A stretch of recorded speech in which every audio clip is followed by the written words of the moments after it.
O velho homem, o novo homem e o eu.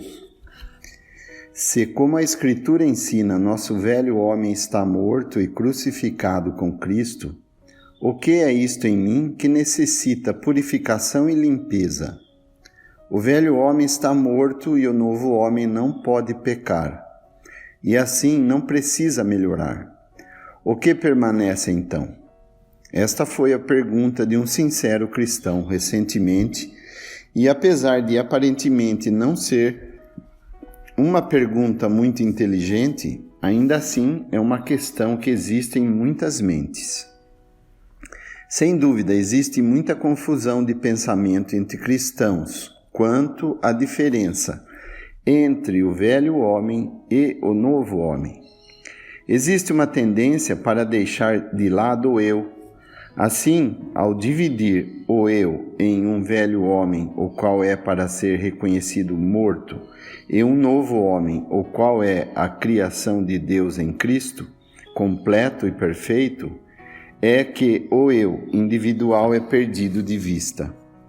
Então, a presença do mal e o conflito no coração são inexplicáveis e causam dificuldade e angústia. Mas antes de tudo, o coração deve estar estabelecido com graça, arraigado e alicerçado em amor.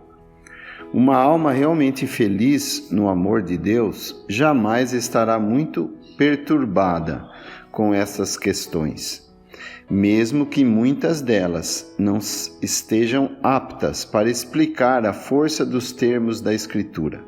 Contudo, conhecendo em quem elas têm crido, elas podem, por fé, deixar com Deus as questões que elas não podem responder e estarem alegres porque Ele, que tem disposto tanto amor para elas, suprirá nelas e explanará para elas suas palavras e caminhos ao seu próprio bom tempo e maneira.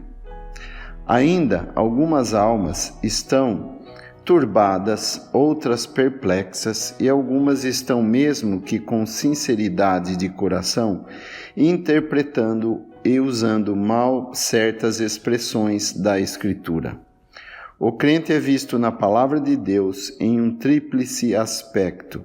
Em cada um deles, todavia, ele é aludido pelo pronome pessoal eu. Primeiro, como um homem, um indivíduo, quer pecador ou santo, tendo uma individualidade e responsabilidades, estas, claro, grandemente diferenciadas quando um pecador ou um santo.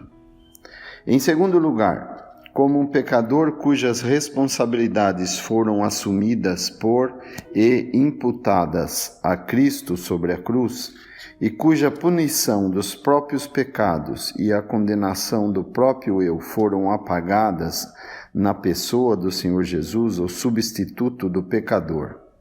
E em terceiro lugar, como o possuidor da vida eterna, o dom de Deus e então uma nova criação em Cristo Jesus, habitado pelo Espírito Santo, e assim apto e responsável a viver para Deus como um santo e como um filho, na mesma cena na qual ele primeiro viveu como um pecador.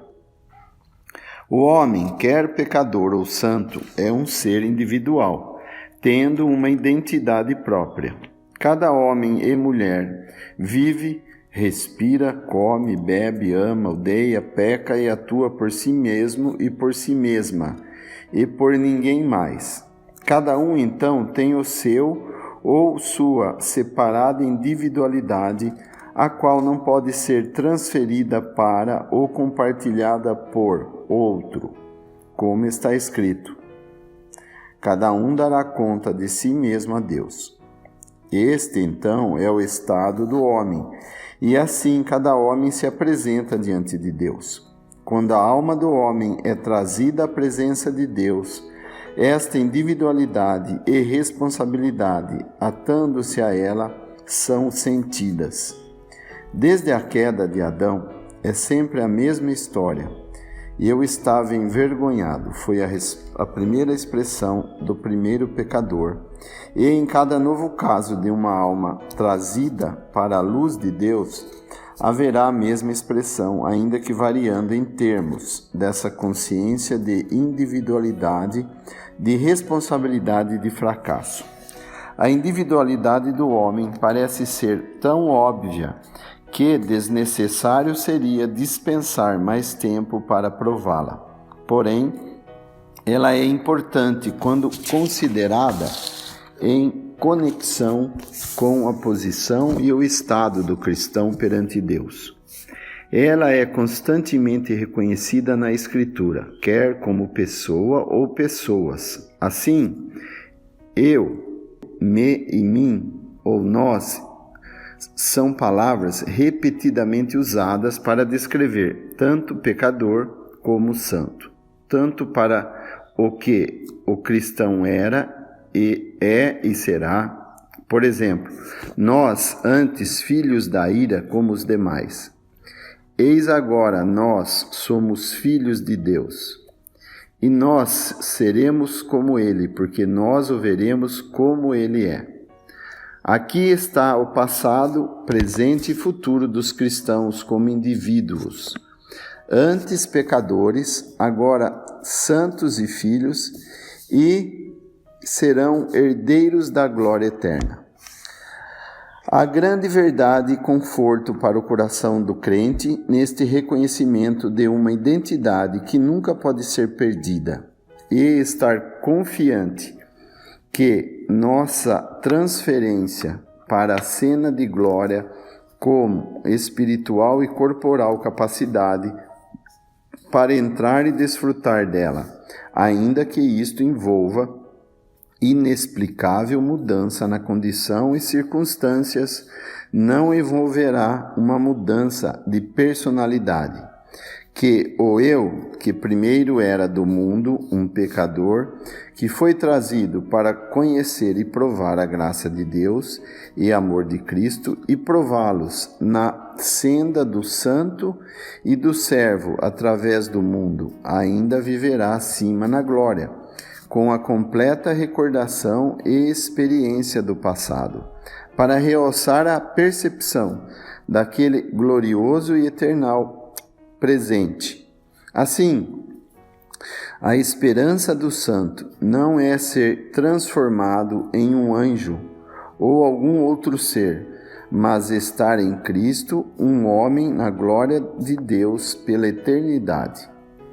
Como a consciência disso incitaria a remir o presente tempo e a entesourar para si mesmo um bom fundamento para o futuro, para que assim seja amplamente concedida para nós uma entrada no reino eterno de nosso Senhor e Salvador Jesus Cristo.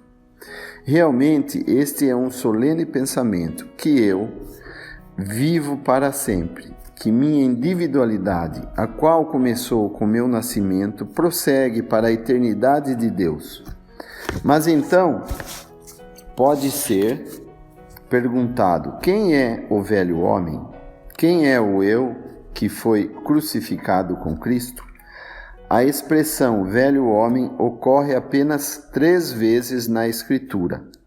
Em Romanos 6, Efésios 4, Romanos 6, versículo 6, Efésios 4, versículo 22 e Colossenses 3, versículo 9.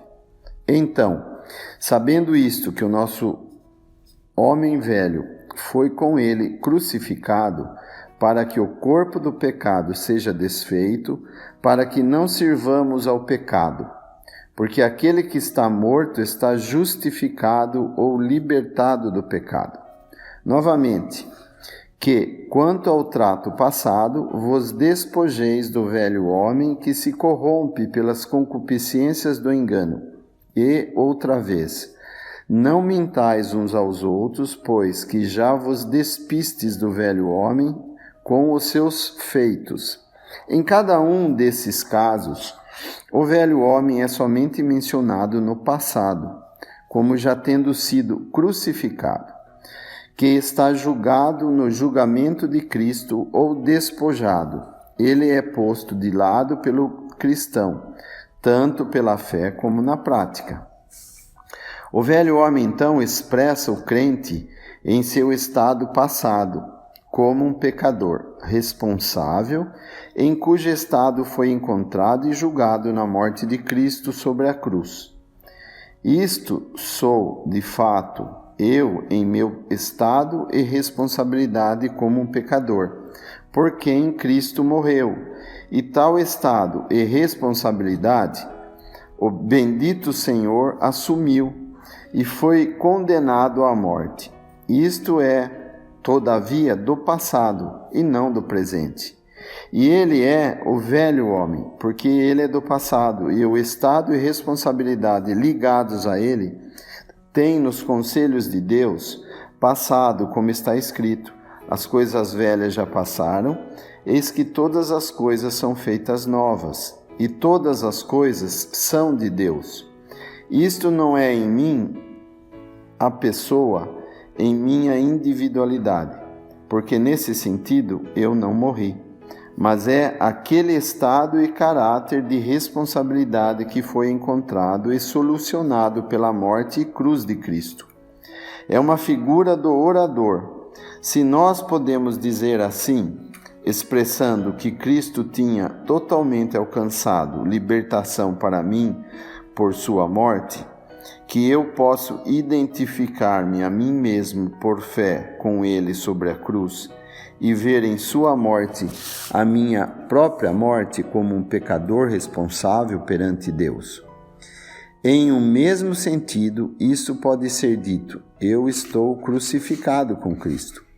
O mundo está crucificado para mim e eu para o mundo. Isto é, eu e mim, em meu caráter responsável como um pecador por quem Cristo morreu. Assim também, os que são de Cristo crucificaram a carne, isto é, por fé.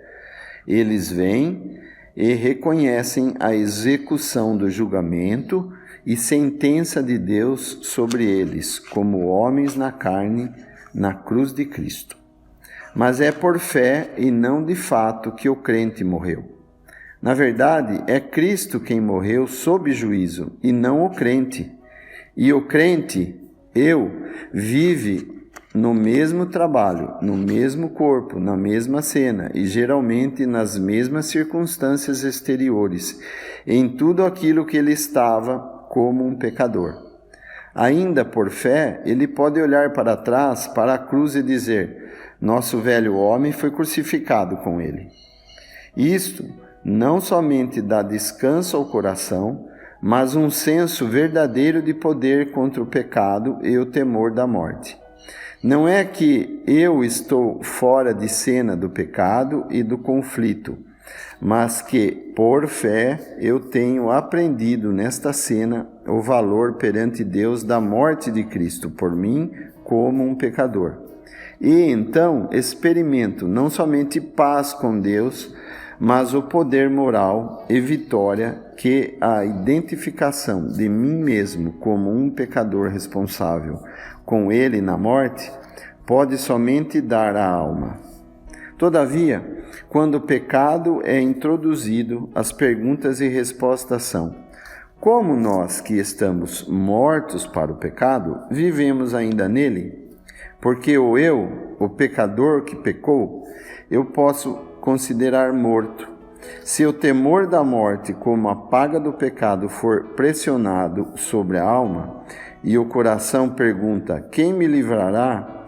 Isto pode ser retrucado: dou graças a Deus por Jesus Cristo, nosso Senhor, porque eu sei que o amargor da morte, como a paga do pecado, passou sobre ele.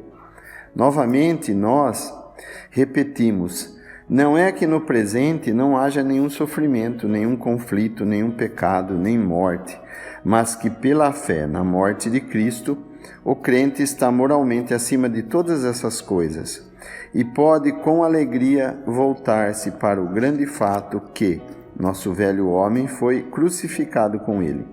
Deus diz assim, e a fé faz Deus verdadeiro e acrescenta seu amém.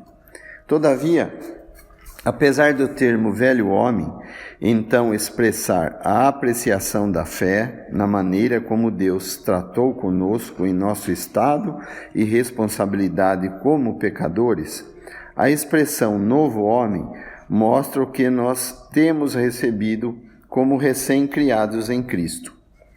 Tão logo que ele, em quem estava a dívida, veio para este mundo e tomou o seu serviço entre os homens, já ouvemos declarar que, a não ser que um homem nasça de novo, ele não pode ver o reino de Deus.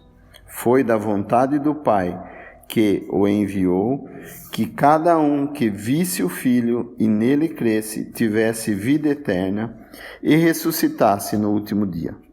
O que Adão demonstrou em morte pelo pecado, Cristo mostrará em vida e uma vida não sujeita a pecar ou morrer.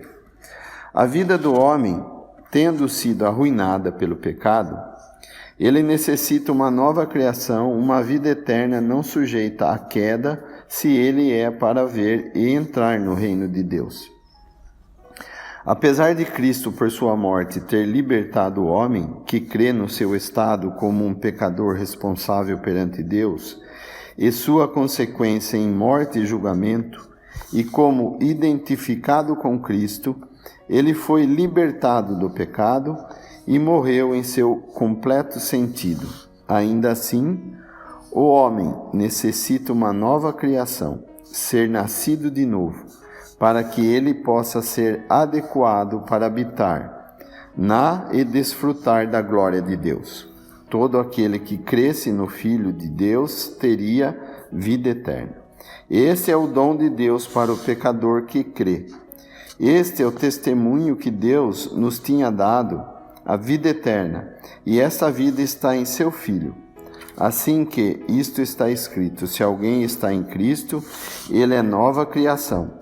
Não meramente que ele crê que ele é assim, ou que ele é moralmente mudado, mas ele tem vida, uma vida nova, espiritual, dada da mesma maneira como ele teve vida natural, dada a ele no seu nascimento neste mundo. Como antigamente, a pergunta ainda é feita: como pode ser isso? Mas por que seria esse pensamento estranho ou impossível? Com Deus, no exercício de sua graça e poder, dar vida de uma nova fonte, do mesmo modo como ele deu a velha? Como possuidores da vida, da qual Deus é o doador, e Cristo ressuscitado e glorificado, a fonte, o crente, é uma nova criação. Tendo-se revestido do novo homem, que segundo Deus é criado em justiça e verdadeira santidade, ele é para caminhar não meramente segundo a medida de um justificado e perdoado homem da velha criação, mas segundo a medida e padrão de Cristo, o cabeça da nova criação, em quem aquela vida está à mão direita de Deus. Sua fonte e suas próprias circunstâncias são celestiais, apropriadas para a alta glória de Deus. E, embora tendo isso e reconhecendo isso, o crente é chamado para viver e atuar aqui embaixo um imitador de Deus, como um querido filho, caminhando em amor, assim como Cristo também nos tinha amado e tinha sedado a si mesmo por nós, em oferta e sacrifício a Deus em cheiro suave. Agora, isso será visto que nem a crucificação do nosso velho homem, nem o revestimento com o novo homem aboliu nossa própria constante individualidade, nem nossa presente responsabilidade. O crente habita no mesmo corpo e se movimenta no mesmo mundo como antes de sua conversão. Fé e fé somente faz bem para ele através das palavras de Deus, das bênçãos e das maravilhas da graça de Deus. Ele olha para trás, para a cena do julgamento, onde o único justo foi feito pecado por nós, os injustos. Ele olha para cima e ele sabe que o mesmo único agora vive para ele à direita de Deus. Ele olha adiante com a convicção e confiança que aquele que há de vir virá e não tardará, e que ele nos tomará para si mesmo, para que onde ele está, lá nós possamos estar também. Ele sabe que Deus lhe tem dado vida eterna, e mais, a presença real do Espírito para que ele possa conhecer as coisas de Deus tão livremente dadas a ele. Então, caminhando por fé, ele é consciente do poder da vida divina interior, inclinando o seu coração para Deus e para com o seu povo, e assim pode dizer: nós amamos porque ele nos amou primeiro. Nós sabemos que passamos da morte para a vida porque nós amamos os irmãos. O Espírito de Deus nele e com ele faz dele um templo de Deus e guia nos caminhos de Deus. Agora que ele caminha no Espírito, ele não satisfaz as paixões da carne, porque como a carne milita contra o Espírito, assim o Espírito também o faz contra a carne. O crente, então, em sua própria pessoa, é o cenário de um conflito no qual a divina natureza e a espiritual está subjugando e faz subjugar a natural e sensual. Sua individualidade permanece inalterada e sua humanidade, em todos os seus aspectos, quer bom ou mal, permanece com ele, mas é seu privilégio olhar para trás, para o tempo passado de sua vida com todos os seus pecados, como do passado de fato. Ele pode, por fé, reconhecer-se a si mesmo como um pecador para estar morto com Cristo e que todos os seus pecados e responsabilidade como um homem perante Deus foram terminados na cruz. Ele experimenta também a presença e o poder do Espírito de Deus como energia daquela nova e eternal vida, a qual Deus lhe tem dado em Cristo. Por seu Espírito, ele mortifica os feitos do corpo. Ele apresenta seu corpo como um sacrifício vivo. Ele tem purificado a sua alma pela obediência à verdade. Seu coração tem sido purificado por fé. Aguardando em Cristo, ele purifica-se a si mesmo. Então, o seu próprio mesmo corpo, alma e coração são trazidos sob a presente influência do Espírito de Deus. Algumas vezes se pergunta: é do velho coração que se fala? Mas nós respondemos: a Escritura nunca fala dos cristãos como tendo dois corações. O que isso ensina é que a energia e fruto da divina natureza são para ser expressados pelo crente em e pela mesma capacidade e na mesma pessoa, na qual ele formalmente viveu e caminhou como um pecador. Porque o corpo é para o Senhor. Assim, os lábios que estavam cheios de maldição e amargura estão agora repletos com o sacrifício de louvor. O coração enganoso sobre todas as coisas e desesperadamente corrupto é agora o lugar de habitação de Cristo pela fé. Os pés, antes ligeiros para derramar sangue, são agora calçados com a preparação do Evangelho da paz. As mãos que roubavam agora não roubam mais, mas trabalham, obrando as coisas que são boas, para que o crente possa ter com que acudir ao necessitado. Cristo é para ser engrandecido no seu corpo, quer pela vida ou pela morte. O novo poder é posto no velho vaso, ali mesmo para obrar na dominação e destruição de toda a má paixão e na subjugação da vontade do homem, bem como para trazer ao todo, o espírito, a alma e o corpo do crente à sujeição e conservá-los irrepreensíveis para a vinda de nosso Senhor Jesus Cristo. Seu poder para vencer é pela fé nessas verdades da morte do velho homem e da existência do novo homem perante Deus. Porque Deus diz que ele está morto. Ele mortifica, isto é, põe para morrer praticamente tudo aquilo que é inconsistente com a morte e a cruz de Cristo, porque sua vida está escondida com Cristo em Deus. Ele segue as coisas que são de cima e vive sobre a terra como um homem celestial, trazendo os pensamentos e princípios de Deus para o conduzir em cada detalhe de sua vida diária. Ele lembra que a morte passou sobre o bendito Senhor, quando ele tomou o lugar do pecador em julgamento, e assim, por fé, ele passa o mesmo julgamento sobre si mesmo e sobre todo o seu estado passado e circunstâncias como um pecador, e sobre cada movimento presente dá ou apelo para a carne. Isso e nada menos que isso é o cristianismo, e é no individual, pessoal cristão, habitado e guiado pelo Espírito Santo, que Deus é para ser glorificado nesse mundo. Em gloriosa ressurreição, o crente receberá um corpo como o glorioso corpo de Cristo. Mas para o presente, o propósito de Deus é ter um povo vivendo no poder da divina vida, de maneira que ele pode ser glorificado em seus corpos, os quais são de Deus. Uma tal pessoa pode dizer: eu estou crucificado com Cristo e vivo, não mais eu, mas Cristo vive em mim. E a vida que agora vivo na carne, eu vivo na fé do Filho de Deus que me amou e se entregou a si mesmo por mim.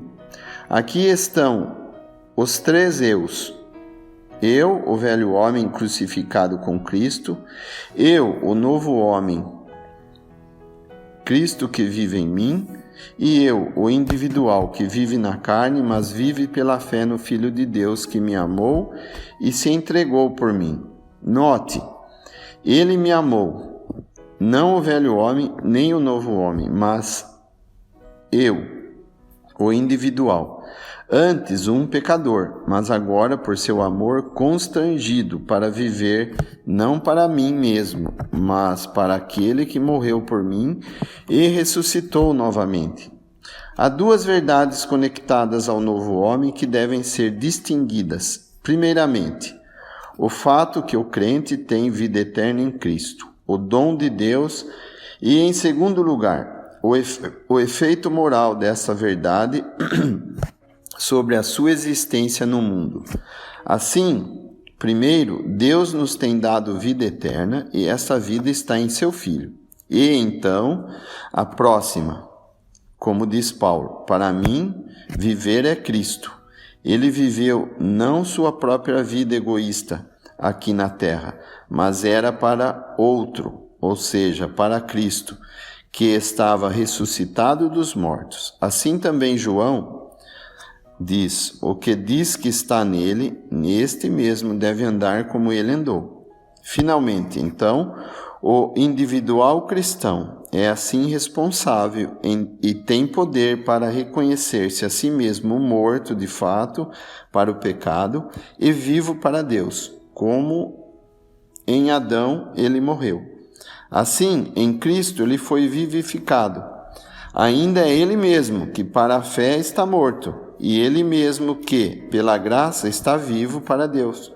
Nada é mais danoso do que atribuir ao velho homem todo o mal encontrado no interior, como se o crente mesmo não fosse responsável para manter santidade dentro ou fora de si. A responsabilidade moral é então abaixada, e há o perigo de se aceitar com mais ou menos complacência e como um mal inevitável os efeitos e frutos do pecado nos membros, ao invés de julgá-los e mortificá-los no poder do Espírito de Deus. Precisamente falando, o velho homem não tem presente existência. Este é um termo, como temos dito antes, para expressar o estado passado de responsabilidade, alcançado na morte de Cristo. É o crente, o eu, que vive ainda, e o crente em Cristo, não meramente seu, velho homem, que pode pecar, mas não é para fazer assim. Se dissermos que não temos pecado, enganamo-nos a nós mesmos, e não há verdade em nós. Meus filhinhos, eu vos escrevo para que não pequeis. Se o crente conta com a graça de Cristo e o poder do Espírito Santo, isso é suficiente para ele. O pecado não terá domínio sobre ele, e ele não é para deixá-lo reinar em seu corpo mortal. Mas se ele encontra pecado lá, ele não precisa alegar uma desculpa de que isto é seu velho homem, mas honestamente confessará que isto é ele mesmo. E se nós confessamos nossos pecados, Deus é fiel e justo para perdoar nossos pecados e para limpar-nos de toda injustiça.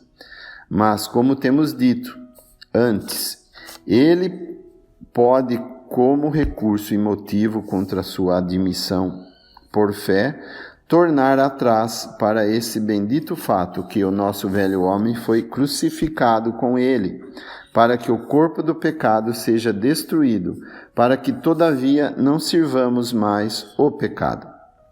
A resposta, então, para a original pergunta é: aquele eu permanece.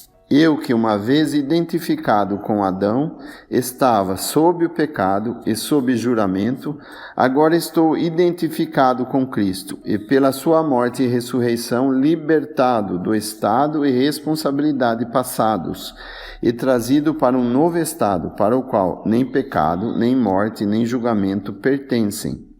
No caminho aqui na terra, eu preciso atuar segundo uma relação ou a outra, ou como filho de Adão, ou como um homem em Cristo e filho de Deus, e por fé é meu poder e privilégio, através da morte e ressurreição, desassociar-me a mim mesmo do primeiro homem Adão e associar-me a mim mesmo com Cristo, o último Adão, o segundo homem, o Senhor do céu.